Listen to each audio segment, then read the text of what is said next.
Hi everybody, welcome to my channel. My name is Sharon and this is a channel that is dedicated to all things related to narcissism.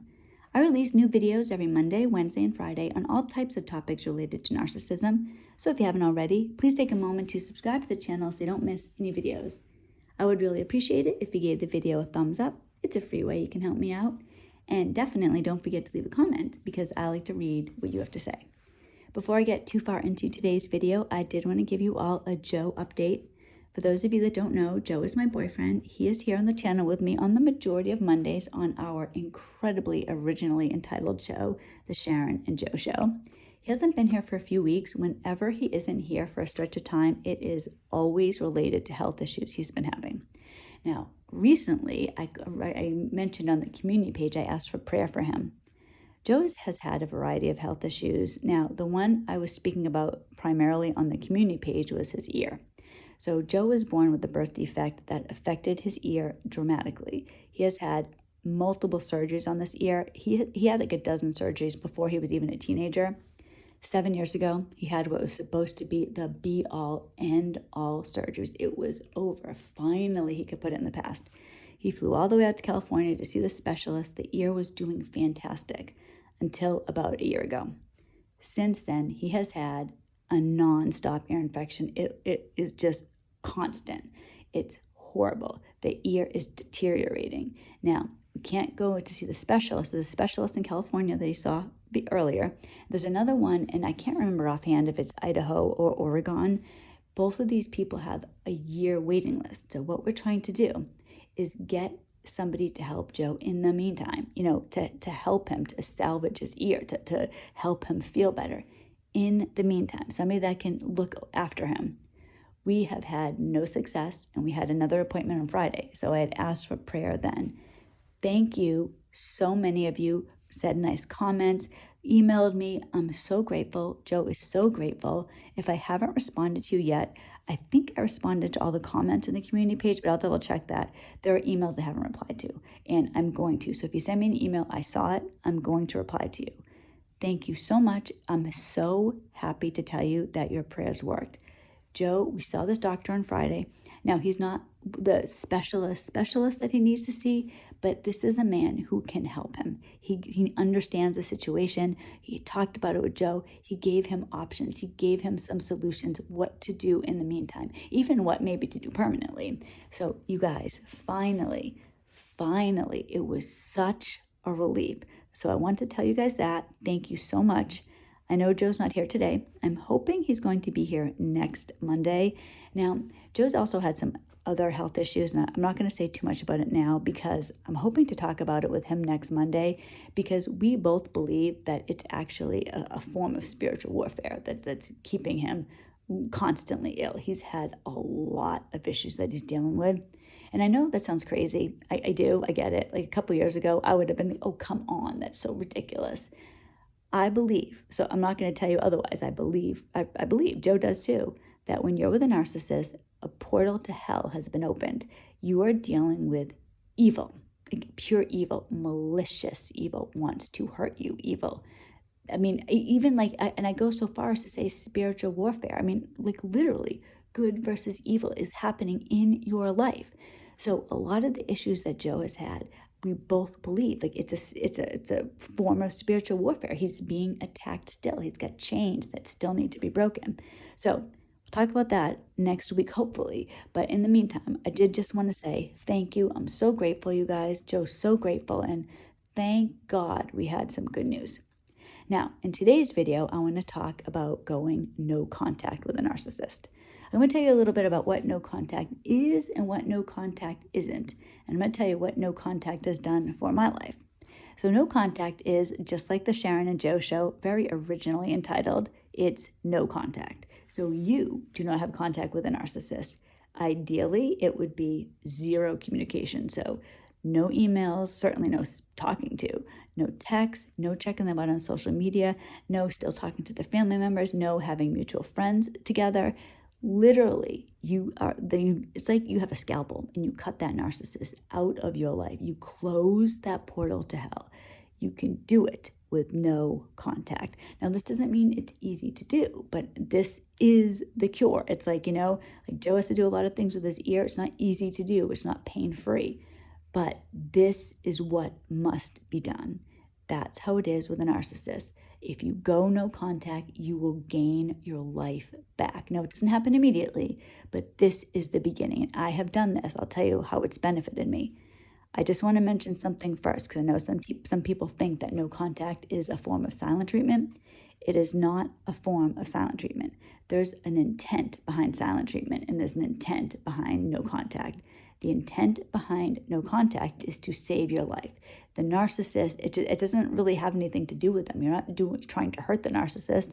It does hurt them, but your intent is to help yourself. You've been abused. You're cutting off communication from somebody that wants to hurt you.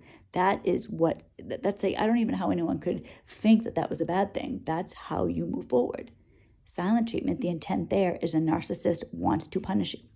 If you don't talk to a narcissist because you want to hurt them, all right, like that might be a little bit different. But when you are trying to get your life back and you can't have evil in your life, you must move on without them. That's not evil. That's not silent treatment. The intent is what makes it silent treatment. Silent treatment is there to hurt you. The narcissist is punishing you. They want you to squirm. They want to make your life miserable. Now, that is a side effect of no contact, but you're not intending to do that. So intent, just remember that intent is what really matters when it comes to no contact versus silent treatment. Now, I know not everybody can go no contact, and I will talk about that further on in the video, but I want to tell you a little bit about how no contact has helped me tremendously. I was thinking the other day about narcissists, and I was eating some Wheat Thins, and I was thinking about this. I used to have this rabbit. His name was Samson. We called him Sammy. And oh, did he love Wheat Thins, you guys. He loved Wheat Thins. He had this little Wheat Thin dance. I don't want to say he had a cage, because he didn't. He had like an area. He had a gated in area. And he was in there, and he would hop around. And when he wanted a Wheat Thin, he would grab one of his toys and go back and forth, back and forth. He had this little cat tree he would jump on. He would jump on the cat tree, jump off. He needed his Wheat Thin. He would just wait for somebody to give him a Wheat Thin. When my kids' friends came over, it was always, can I give Sammy a Wheat Thin?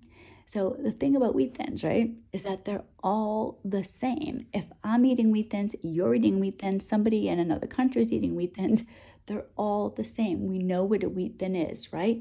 Some are more broken than others, that's true. There are some that aren't put together at all, but Wheat Thins are Wheat Thins. Narcissists are narcissists. They're all the same. Some are a little bit worse than others. Yes, some are a little more broken, but a Wheat Thin is a Wheat Thin. A narcissist is a narcissist. Once you know you are with a narcissist, you understand so much more about how to take care of the situation, right? That's the thing about narcissists. It's our huge benefit. For a long time, we don't know we're with a narcissist. And at that point, it's a disadvantage to us. We don't understand what's going on. I feel like we're going crazy. I go, what is happening? Then usually what happens is you'll start searching on Google, right? And you'll start looking up symptoms. You run into narcissism. Your world changes. Your life changes. Now you know. And when you know, you can never unknow. You have the secret to success. You are now in control. The narcissist your narcissist, my narcissist, they all think the same way. They're all going to do the same things. Their reactions are all going to be the same. You are now in control. You've switched in the relationship where they used to be in control. Now you are. You own them. But you need to take the brave steps to enforce what you know you need to do. When you've been with a narcissist for a long time, especially, there's a power dynamic, and you are the lower one, right? And we don't know this. We don't know we're doing this. We gave the narcissist the power. They still feel like they have the power. You need to take control when you feel your weakest, and that's not easy to do. But I'm telling you, the truth about a narcissist is that they're all the same, and when you go no contact, they will be destroyed. They cannot handle it. It's not something that they're okay with. It's what you can do to move yourself forward. It's what you can do to cut them out of your life. When I first started going no contact with my ex, it actually coincided with me leaving him. I was low contact for a while with him. And actually, just to be real with you here, about the last year or so when I was still living in New Hampshire, any communication, almost all communication I had with my ex was done by Joe. I mean, of course, my ex doesn't know this, but Joe would reply to texts for me. Joe would write emails for me, right? So he didn't even know that. So I've been really kind of longer, but my ex doesn't know that. Once I left a little over a year ago, that's when no contact began. And I went cold turkey, no contact. There was nothing. When I first left my ex, you guys, I left him in dramatic fashion. I literally took my kids, my animals, cleaned out as much as I could from the house, and left the state. My ex, because he was stalking me, discovered this before I could tell him. My attorney had drafted an email for me to send him. Before I could even do that, he found out. He literally sent me, now I got a new phone number, I got a new phone, but I still had my other one at the time too. He sent me text after text after text. He couldn't believe that I had left him. Like no, like it didn't connect. He believed, he thought there was a chance. There must have been part of him that believed I left, but there was also a bigger part of him that wanted to believe that somebody kidnapped me, my teenage children, and like 26 animals, and the contents of the house, that it couldn't possibly be that I left him. He was over that house, so he's sending me text after text after text. He's walking around the yard. He went to the chicken coop. We had a chicken coop out in the backyard. He's opening it up. He's looking in there. He's sending me texts. Where are the chickens? Where could the chickens be? The chickens are gone. Sharon, the chickens are gone. Then he goes up to the house. So he's looking in the windows. He had to have been. And he's telling me, where's the Christmas tree? What happened to the Christmas tree? Why don't you have a Christmas tree? Like, it's like these little things are starting to connect to him, right? Where's the furniture? Where are the animals in the house? Do you have the dogs? Yes, I have this stuff, you idiot. But like, for him, it was, somebody may have kidnapped me. I might have been kidnapped. I mean, talk about a high value kidnapping victim, right? I mean, who wouldn't want an adult woman, her 2 teen children, and like 15 snakes and some geckos and a bunch of chickens? I mean, you know what I'm saying? But for him, they have such a demented view on life. That was a possibility. He probably wanted that to have been the case. Like, oh my gosh, she was kidnapped. I'm going to be a hero and rescue her. Like that's what he's thinking. It doesn't, like, they don't think, reality doesn't exist for a narcissist. They live in their own reality. Since then, no contact has not gone well for my ex, but my kids and I are on another level. That's why I know that no contact really, really works, you guys. It's not easy to do, especially for Joe. He's also no contact. His ex used to send him the most vile texts, like scary texts that I don't know that I would have had a hard time not responding if my ex sent me texts like that. Joe still did it. He's in a different place now because of it. You can't be brought back. That portal, when you go no contact, that portal to hell that was open needs to stay shut. So my ex, over the last year, I could see him deteriorate during the divorce. So this divorce got started last winter. In March, we had to have it was a 3-way phone call, right? So I could hear him, but we weren't speaking to each other. And there was somebody from the court, and they wanted to make sure that we had signed up for a parenting class. And his response, you guys, I can still hear him. Oh, yes. I signed up right away. My son is my highest priority. This is the son that we're coming on 3 years since he's even seen. But this is what he's saying. He's his highest priority, of course. There was a cockiness to him. As time went on, so now it's June, right? So last June, and we had our first mediation. Now, I didn't speak to him, but I saw him on Zoom. He saw me too. And he just looked like a defeated person. He was literally defeated. He wasn't the same person. It wasn't, oh, yes. It was, yeah. Like that's how he was. It was like there was no life in him. He was drained of life. As time has gone on, he still is suffering from no contact. Still, today, right now. Just last week, his attorney sent my attorney an email telling her that he was going to file a motion of contempt because I haven't given my ex my phone number. Now, I never told him I was going to give him my phone number. That was never, he wanted it, but it was never agreed on. He's getting his lawyer involved to try to get my phone number. He has been sending me, he has my address.